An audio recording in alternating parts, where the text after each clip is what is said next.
Okay, so today we are going to learn, we're continuing from where we stopped. Remember, I'm teaching you guys the foundations of graphic design, and the foundations are typography, color, images, and brand identity designs. So these are like basic foundations and things you need to know about design. Like I said earlier in our previous classes, these foundations of designs are totally different from the principles of designs, right? And during our principles of designs, we spoke about the hierarchy, contrast, balance, spoke on patterns, we spoke on proportions, we spoke on alignment and all that. But if you, I think Miriam, you weren't in our class, so just do well to check our YouTube channel to cover up on the previous classes that you missed. Okay, so I think last week or last 2 weeks, because I think last week was just more or less like a question and answer session.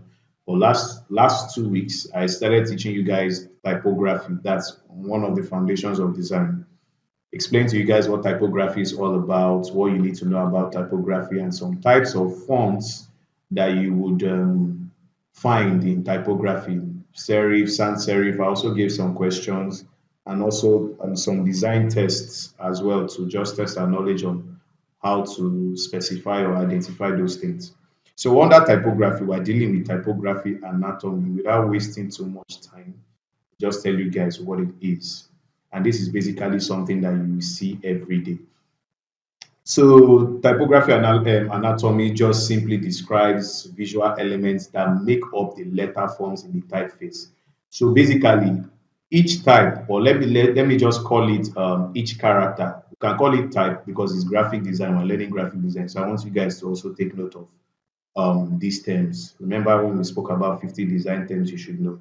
Still check out that article as well to know more about what I'm saying. So each type or each letter or each character has what we call different elements that make up those forms. And that's what we are actually going to learn today. And I'm sure you guys, I'm very excited on today's class because most of these things that I'm going to be showing you guys, you can easily relate them to both the human body and also the body of some animals, the human body parts. But don't worry, I'll give you guys the gist as we continue to learn. So basically, if you want to know what typography anatomy is, it just simply describes the visual elements that make up the letter forms. So for example, stem, stroke, like now I said, we're going to be comparing some of these parts of the letter forms with the human body. So yes, in the letter forms, we have head, we have shoulder, we have legs, we have tails, so many things, but you're going to see them anyways as we progress. Okay, so over to the next slide. Please, I want you to confirm if you can still see my slide. You could unmute your mic and let me know. Miriam and then Lewis. Can you see my Yes, I can. okay. Miriam, can you? I can see it. Yes, I can. All right, that's cool. Okay, so the first type anatomy is leg. Very, very simple. So using the letter K, when you see the highlighted portion of the letter K, which is orange, that particular section is what we call the leg of a letter. So whenever you see letter K and you want to define that anatomy of that particular portion or section, that's what we call the leg. There are also there are also some other letters too that have legs, but letter K is one of the most popular ones. So that's why it was used. And if you can see how it was described and compared to the human body, you see how the lady is actually stretching her leg. It's just for you to easily understand how that part of the letter is being formed and why it's being called a leg. So just for you to compare. And so it says a portion of a letter that extends downwards attached to one end and free at the other. That's what we call the leg. So you could also check other letters in the alphabet and also signify which ones are legs aside the letter K, right? Okay, so that is it. Over to our next portion. So that take note of this portion of this type anatomy leg. It's very important to know these things so that you'll be able to, at least when you go home today, if you are looking at a letter, you know how to define each section or each portion of the letter. Okay, so over to the next one. We have the arm. So you could see the letter V, how that particular portion is being compared to the human body, which is our arm. There's a straight or curved portion. This is a straight or curved portion of a letter that extends upwards or outwards, attached at one end and free at the other. So what we simply mean by attached at one end is, if you look at this portion here, is attached to this end of this section, then it's also free at this other section. So that's just basically what it means. So this is the arm of your letter V, and being it comparing it with the hand. So that's the essence. You can see the lady's hand is like a V. The lady's hand is like the shape of a letter V. So that's actually why we're able to compare that. Okay, I think someone just joined. Okay, Louis, did you lose us for a second?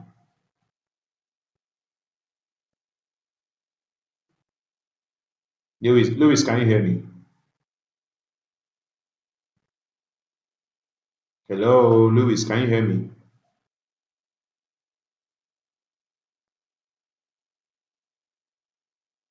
Louis, can you hear me? Miriam, can you hear me? I can hear you. Okay, you can hear me. Okay, let me confirm from Louis. Louis, can you hear me? I'm not hearing you. Probably network. Okay, but you can hear me now. Yes, I can. Okay, okay, good. So I think because of your network, I'm going to explain this part again. So, like I said earlier, we're learning typography anatomy, just simply explaining to you some sections or parts of a letter, you understand, or a letter form or a text with whatever. And we're in the second type anatomy, which is the arm. And like I explained to you guys, that each of these letters are being compared to a part of the human body so that you could easily relate and understand what we are saying. And so when we are talking about the arm of a letter or of a text or a character, it's simply a straight or curved portion of a letter that extends upwards or outwards. So if you look at this particular section of the V here, it's a straight portion that is attached to this other section here. You understand? And it's also free at its end. It's not attached to any other thing. This is the only section where it's attached. And that's what we call the arm of a letter or a character. If you see, you can relate it with the human body. See the lady, how she's raising up her hands and it's positioned like a letter V.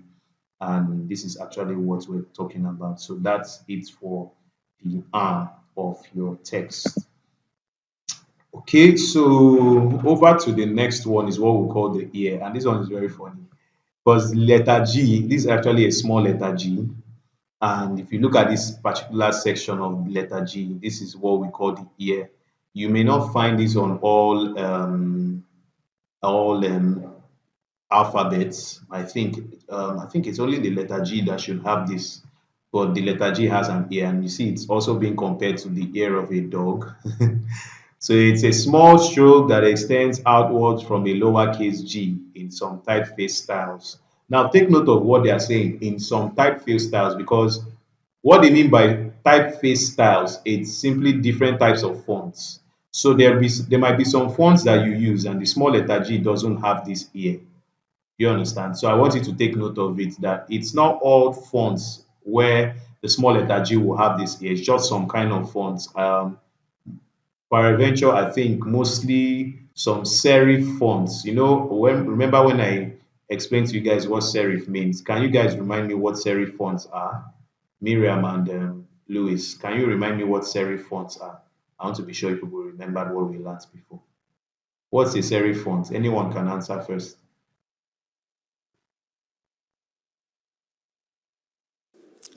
I think that there are fonts that have a kind of stroke at the edge, Okay, kind of design.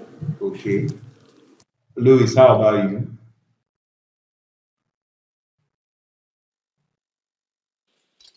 They have extensions. Okay, all right.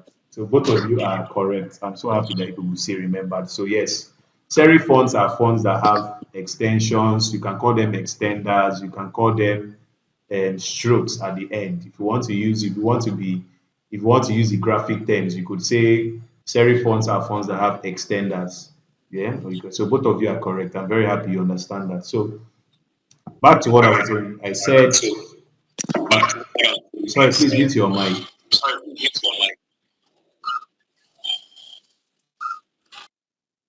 Okay, thank you, dear. Okay, so I said most you find this here section of the small letter G in serif fonts, not sans serif, serif fonts. Some serif fonts. I can't call names now, but I think I'll leave that as an assignment for you guys to check which of the serif fonts. You just type it on your laptop. Just type the small letter G on your laptop with a serif font or on your phone. No, not phone, laptop, because you can't choose different fonts on your phone. But with your laptop, just go to Microsoft Word and select a serif font that you have. You already know what serif fonts are. So when you see a serif font on your laptop, you will know which one is it. You'll be able to identify. So just type the small letter G so you could identify this ear section I'm talking about. But you won't see it on all serif fonts, by the way. Okay, so that's it for the ear. The next typography anatomy we'll be dealing with is the shoulder. So there are a lot of fonts that have shoulders. Aside the letter N, we have the letter M, we have I think we have letter H. Letter H also has, now this letter M and letter H, they are all lowercase. I'm talking about the lowercase letters of these forms. So letter N in lowercase, like the one you are seeing here, this is a shoulder, this particular portion. Letter M also has two shoulders, sorry. Letter H, that's in lowercase, it also has a shoulder. I think which other letter again? Can't think of any other one for now. But these are other letters that I know that have shoulders when they're in their lowercase. So you already know what it is. The stroke that curves downwards and to the right of the lowercase. So they even gave it, okay, I even said it here, letter H, letter M, letter N. Okay, good, good, good. So these are letters that you actually see shoulders, and you see when you're comparing it with the human shoulder, it definitely looks like a shoulder. So there's not so much explanation about it. So that's it for the shoulder. Okay, so the next one we have is spine. So when you hear the word spine, what comes to your mind is like the spinal cord of a human being. So that's what should come to your mind. And letters that have that, the only letter that I think that has it is letter S, whether it's in lowercase, whether it's in uppercase. It's like a curved stroke inside the upper and lower case. So they even said it inside the upper and lower case S. So if you look at the human body, you could see that particular section, that kind of S-like structure. That's actually where our spinal cord is. You know, that kind of S-like structure. So that's what is being compared to this part of the body. Okay. So that's it for the spine. The next one we have is the tail. Now there are some letters that have these tails. Okay, I think I even explained it here. It says the decorative curved descender of the capital Q, capital R, and capital K. They have tails. So if you look at the capital, I say capital, the capital R, this stroke there that is like a leg is also what we call the tail. The same thing for the K. You see how the portion of this Q was actually being compared to the tail of a cat. And they said here that also the descendants of the lowercase G, J, P, and Q, G, J, P, Q, and Y are also sometimes called tails. So the best way for you to understand this thing is by you doing it in practical form. So like what I said before about the letter G. So when you go to your laptop, go to Microsoft Word specifically because it's a text document. It's a text software. So go to Microsoft Word and type in these letters that you are seeing. Type in G, J, P, Q, and Y in lowercase and try to identify the tails. So the same thing for the Q, R, and K. Also identify them. They are very simple. The letter G, this is the tail, like that particular small section. The letter J, this is it. The letter P, this is it. The letter Q, this is it. The letter Y, this one is the tail. So when you just do that, you easily understand what I'm talking about. But they just used the letter Q illustration to do that because of simplicity in understanding and that kind of thing. Okay, so the next one we have is X height. Now, when we're talking about the X height of your type or your letter, we're simply talking about the height of your letter. That's just it. So whenever you hear what's the X height of H, what's the X height of D, what's the X, they're just telling you what's the height of that particular letter. There's not too much talk on that. And how you can actually tell the measurements of this text is actually when we start designing, when you start making use of your rulers and guides and all that on the softwares. I'll show you guys how you could actually take measurements of the heights of your text. But basically, when we're talking about heights of your text, we call it X height.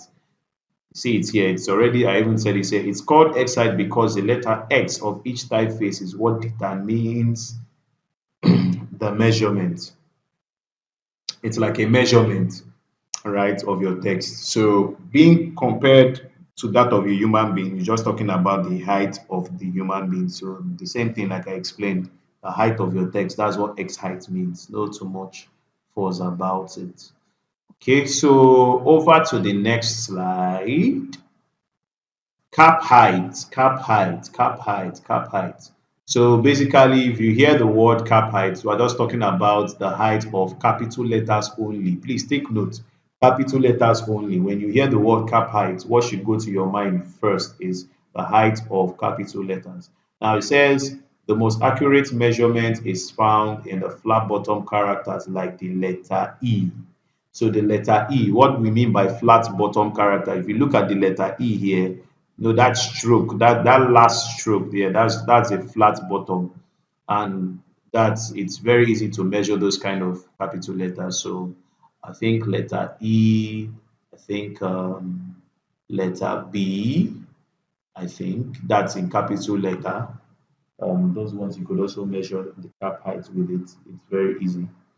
Okay, so that's basically what the cap height means. You can see how it's being compared with the mother holding the child. So the mother is like the capital letter, the child is like the small letter. So that's the illustration. But if you see how the height of it's actually the height of the mom that was highlighted basically because of what we're talking about, cap height. So it's like the bigger version of the smaller letter. So that's just what it is. Okay, so that's it for cap height. The next one is ascenders. We have so many ascenders in our alphabets. So many. We have M. I think M also has an ascender. No. Yes, I think it has an ascender. M has an ascender. I think also M has an ascender, but it's not as long as the letter H. So that's why we're actually using the letter H. So the ascenders are just like an additional extender added to your letter. Without this portion here, this wouldn't be an H, or this wouldn't be a letter H. It would actually be a letter N. But with that additional extender added to it, that's actually what formed the letter H. So he said an ascender is a vertical stroke that extends upwards over the X height. So like we said, the X height basically is the height of your letter. Now when you put an ascender, basically ascenders tend to extend over the X height. That's the normal height of your letter. So you should take note of these things. See how it's also being compared to the horns of the reindeer. So that's just basically what it is. That's why they call them ascendants, like an extra extension of that particular object or thing. So that's just basically what it is. Okay. So that's it for ascenders. So when we have ascenders, I'm sure you should know that we also have descenders. Okay. So descenders, so many descenders. We have P, we have Q, we have I think we have we also have I think we have we have other descenders. So still on your assignment, I may not be able to remember everything, but just practically check out these things to identify these terms I'm explaining to you guys. So like we said, descenders is a vertical stroke that extends downwards below the x height. So see this particular portion on the letter Q, see it being compared to the pointy section of the B, and that's like what we call descenders. And like we said, it also extends below the x height of the particular letter, right? So that's just basically what it is. Sorry, I'm going to go back. I want to show you guys something. Just permit me to show you guys. I think some of these things were actually explained here before I started explaining them in details. Just hold on a little bit. Mm,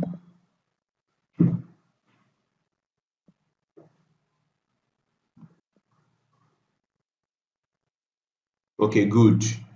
I wish I could zoom this, but that will mean me removing this. So you could actually look at this particular section. So all these things you are seeing here that is marked blue as regards to the anatomy of type. These are the things we're actually explaining so that you can easily understand what I'm talking about. So maybe on your own too, you could actually go online and just search for, okay, I think I'm going to actually give you guys a link at the end of the class.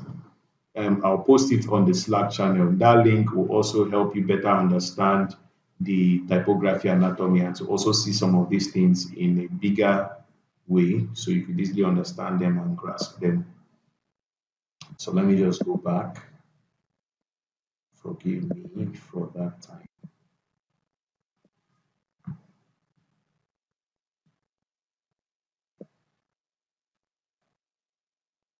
Okay, cap height, senders, descenders. Good, stem. So stem, and they are still using the letter K as an illustration. So said the stem is the main vertical stroke in upright characters. When a letter has no verticals like a capital A or V, the first diagonal stroke is considered the stem.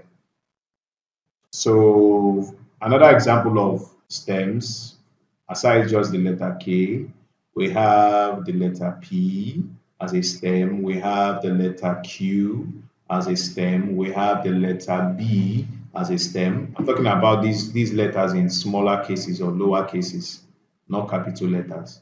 They also have stems. So just like this is a stem being compared to the actual stem of a plant. So you could actually understand what I'm saying. So it's just it. There's no too much grammar or too much explanation. It's just easy to understand. So just take note of this particular portion. This is what we call the stem of your letter. Okay, then strokes. So whenever you hear the word stroke in typography, we're just talking about the vertical lines in each letter, the main vertical line. So you look at see the capital letter W's, A, and Z or Z. So this particular section here, this is a stroke. For the A, this is a stroke. For the Z, this is a stroke. And also for the letter V in capital letter also has a stroke. So I want you to just remove your mind from this particular section. So let's just focus on this. This is like a V, right? One side of, or I think I could use this term, two V's make up a W. So if you look at this section, this is a V, while this other one too is a V. So also a V has a stroke. I'm just telling you guys another letter that has a stroke aside these three letters we're seeing here. The letter V also has a stroke. Letter A has a stroke. Letter Z has a stroke. Also the letter W, which we are seeing here, has a stroke. And strokes are what vertical diagonal lines in a letter. Okay, so that's it for stroke. Then the next one we have is a bar. Now, aside, no, I don't think I'll ask that question. But let's continue. So he said a bar is a horizontal stroke in letters. So like letters A, letters H, letter E, letter F, that's what we call a bar. I think we also have a bar in letter B, but in capital letter. If you look at, okay, I think I can even show you guys here. If you look at this B here in the bar I'm writing, that's that dash in between this the letter B, that's also a bar. That's what we call a bar. It's like a horizontal stroke. So I just want you guys to take note of these portions of the text. Okay, so I hope we're following. I want to confirm if we're following. Louis and Miriam, are we following? Can you guys hear me? Are people understanding? Or you have questions?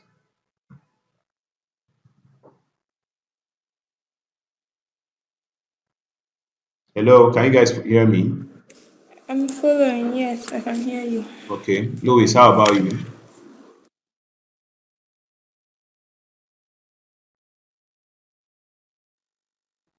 Louis, are you with us? Okay, I think she's having network issues. Okay, she's trying to connect. Okay, she said she. Okay, okay, that's good. That's good. Great. Okay, so let's continue. So that's it for bar. Then serif. Okay, you guys already know this one now. I don't need to explain anything. You already know what serifs are. You're able to identify a serif font whenever you see one. So I really don't need to say much on this.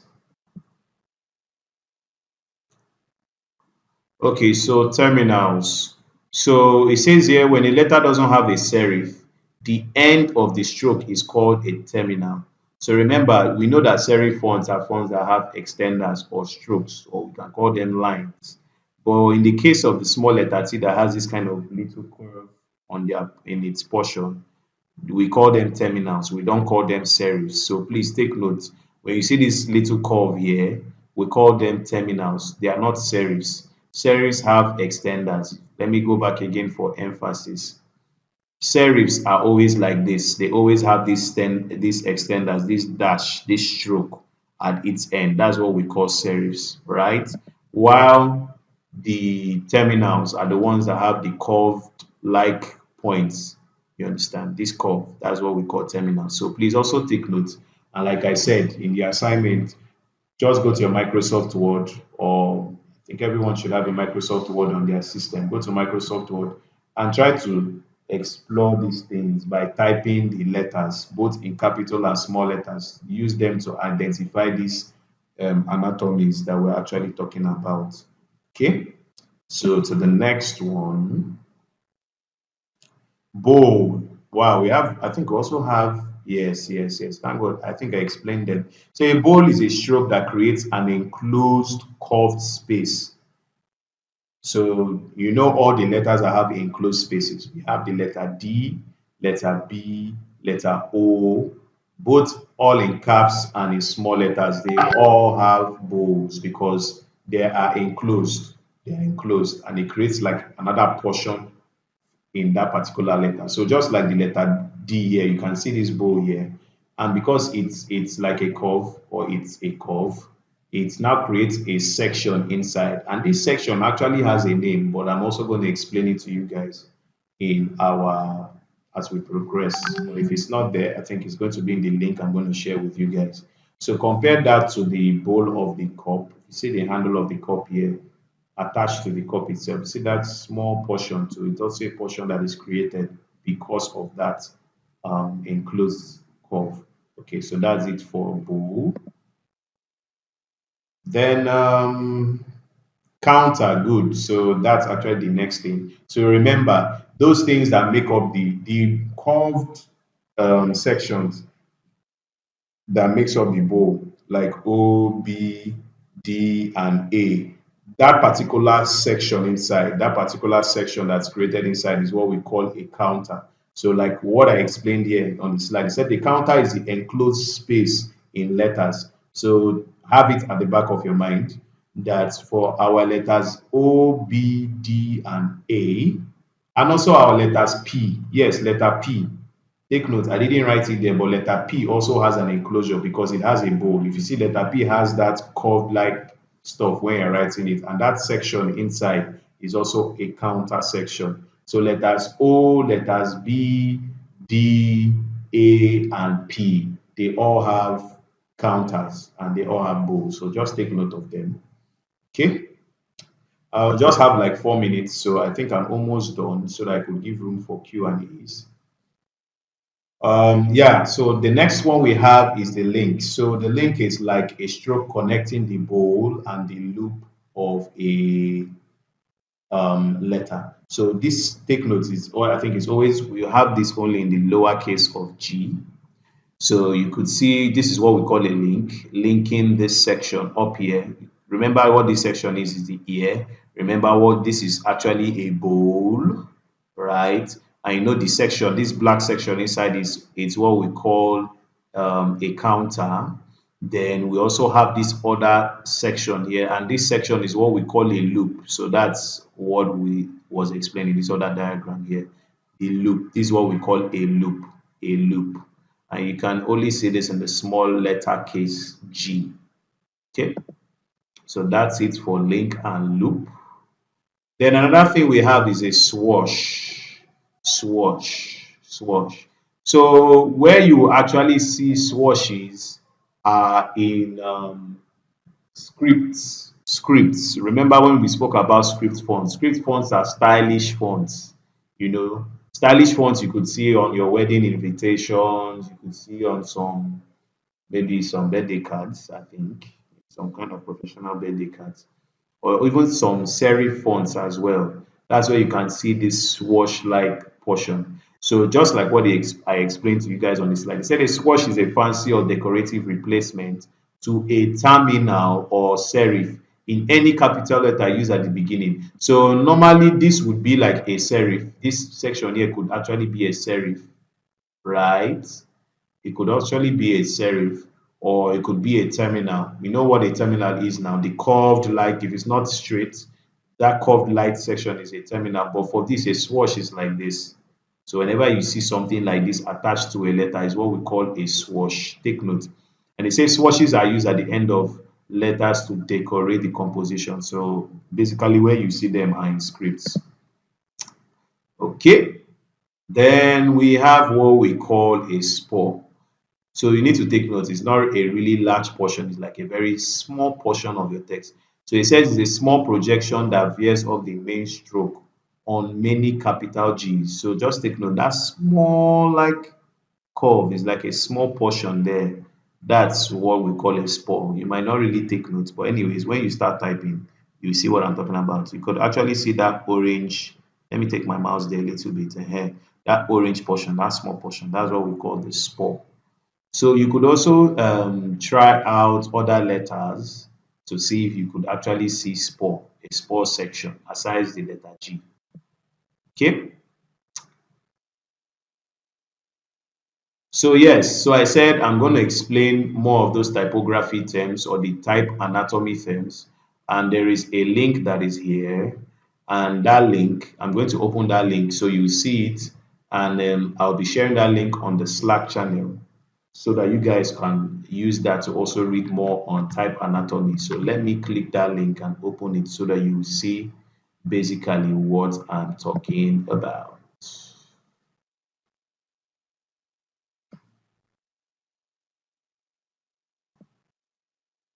Okay, I just have some minutes. Just hold on, guys.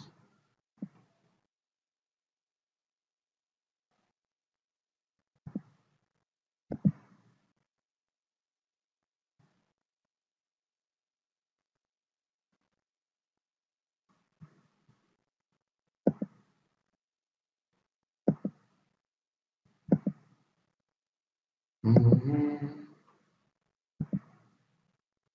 Okay, good. So let's move to that page. So I'll stop sharing this because I'm done. Let me stop sharing this screen and I move to this guy.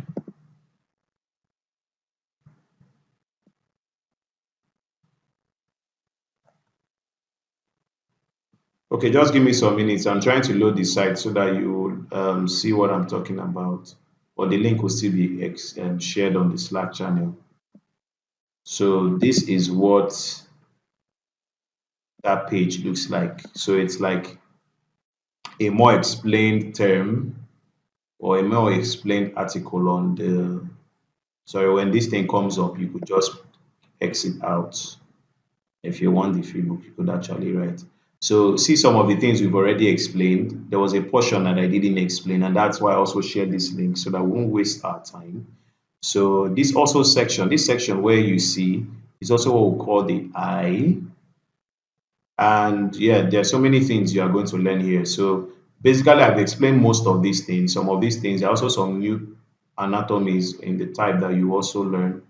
So just take notes. It's just a small article, it's not really much, but I wanted you guys to see this so that you could actually look at this picture in a much bigger scale.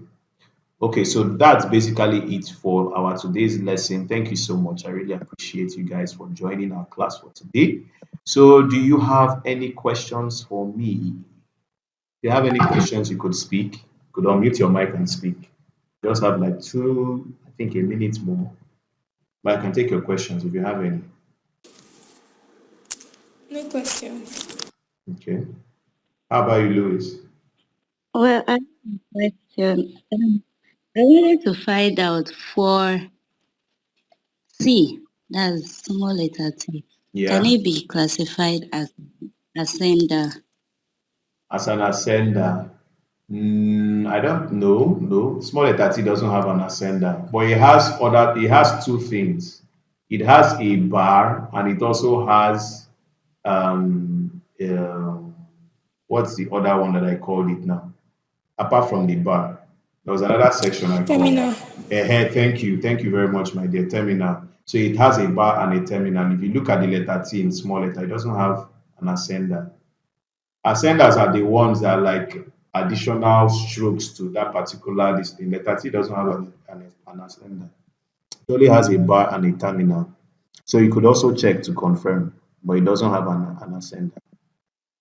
Pretty sure of that. Thanks for the help, Miriam. Hope I answered your question, Louis. Or did I confuse you? Hope I didn't confuse you. Yes, it did. Okay. Any other questions before we can call it a day?